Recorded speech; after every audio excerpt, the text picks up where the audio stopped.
আজকে মূলত যে বিষয়টি নিয়ে আলোচনা করব সেটা হচ্ছে তরল খাবার। তরল খাবার আমি অনেক সময় বলি অ্যাভয়েড করতে, অনেক সময় বলি দিতে। তো তরল খাবার কেন আমরা অ্যাভয়েড করব? প্রথম কথা বলি, তরল খাবার হচ্ছে এমন একটি খাবার যে খাবারটি গাছকে খুব তাড়াতাড়ি খাবারটি পেতে পারে এবং গাছ খুব তাড়াতাড়ি গ্রোথ নিতে পারে। এই ধরনের খাবার হচ্ছে তরল খাবার। এবার যদি আমি সরিষার খোল পচার জল দিই, সেই সরিষার খোল পচার জলের মূল যে কাজটি হয় গাছকে গ্রোথকে খুব ত্বরান্বিত করে এবং গাছ খুব তাড়াতাড়ি বেড়ে ওঠে। এবার এই বেড়ে ওঠা তাড়াতাড়ি গাছ কোনটা হবে?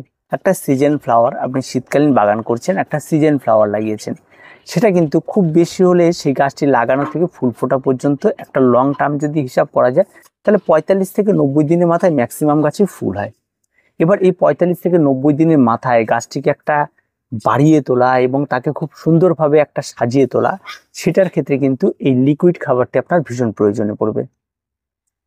তাই সেখানে আপনি লিকুইড খাবার ব্যবহার করুন।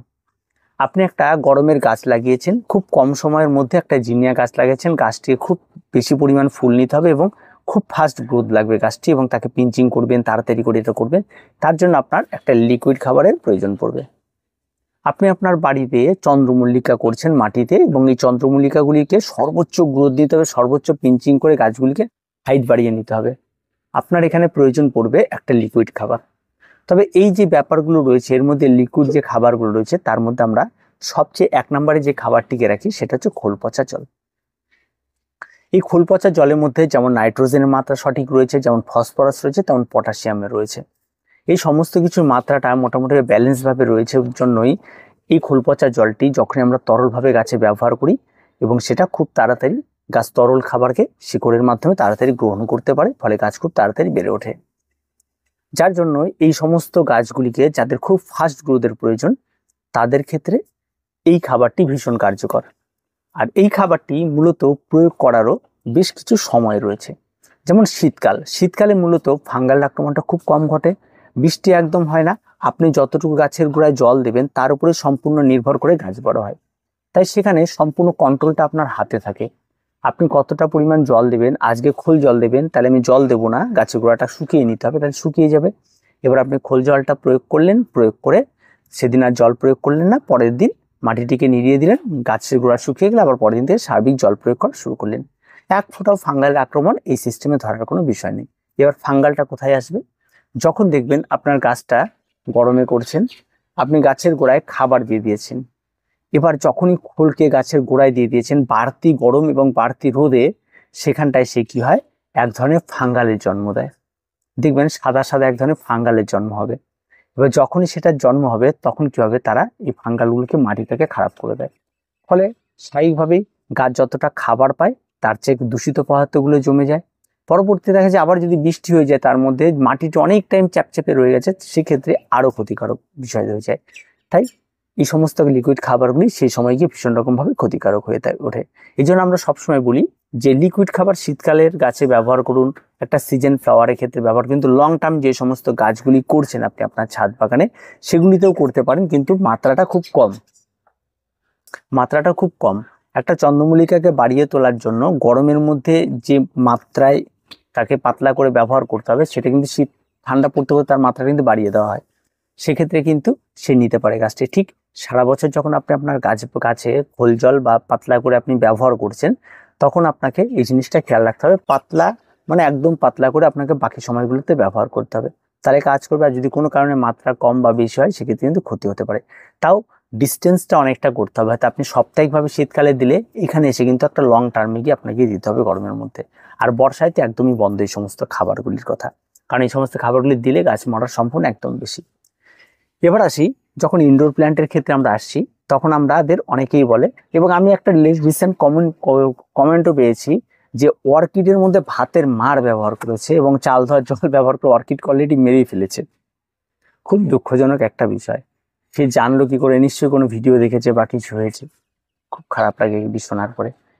তো সেই বিষয়টা একদম নয়। তাই লিকুইড খাবার বিষয়টা বুঝবেন, গাছকে বাড়িয়ে তোলার জন্য, ফাস্ট গ্রোথের জন্য প্রয়োজন, এবং যেই জিনিসগুলো খুব কম সময় আমাদের ছাদ বাগান থাকবে এবং প্রচুর পরিমাণে ফুল নেব, তাদের জন্যই এটা মূলত কার্যকর খাবার, যেগুলি লং টার্ম আপনার ছাদে থাকবে সেই সমস্ত গাছের জন্য মোটেও এই খাবারটা না। লং টার্ম যে সমস্ত গাছগুলি থাকবে, যেমন ইনডোর প্ল্যান্ট দীর্ঘদিন ধরে বেঁচে থাকবে, তাদের জন্য একটাই খাবার, সেটা হচ্ছে প্লেন ড্রাই খাবার দিন, বা এনপিকের কোন স্প্রে, যদি লিকুইড সলিউবল খাবার থাকে আপনি মাসে একবার করে স্প্রে করেন, সেই ধরনের খাবার রাখুন। বা আপনি এখানটায় যদি রাখতে চান তাহলে আপনি পাতলা করে খোল জল তাও মাসে একবার আপনি ব্যবহার করতে পারেন, তাও দিন বুঝে, গাছের গোড়া বুঝে এই জিনিসগুলো করতে হবে। লিকুইড খাবার কিন্তু গাছের জন্য যতটা বাড়িয়ে তোলাটা ভীষণ উপযোগী, ততটাই কিন্তু সে সর্বনাশ ডেকে আনে। এবার বেশ কিছু লিকুইড খাবারের নাম উল্লেখ করছি, যে খাবারগুলি ব্যবহার তো করবেনই না আমি বলছি, এবার অনেকে এগুলি ব্যবহার করে সফল হয়েছে। তো যারা সফল হয়েছে তাদের সফল হতে দিন, কিন্তু আপনি যদি একটা নতুন বাগানি হয়ে থাকেন একটু ধৈর্য ধরুন, একদম এতে যাওয়া যাবে না এই সময়। প্রথম কথা হচ্ছে ভাতের মাড় পচিয়ে গাছে ব্যবহার করা একদম করবেন না। চাল ধোয়া জল পচিয়ে গাছে ব্যবহার করা একদম করবেন না। বিভিন্ন ধরনের সবজি পচিয়ে তার পাতলা খাবার সেগুলি গাছে ব্যবহার করা একদম করবেন না।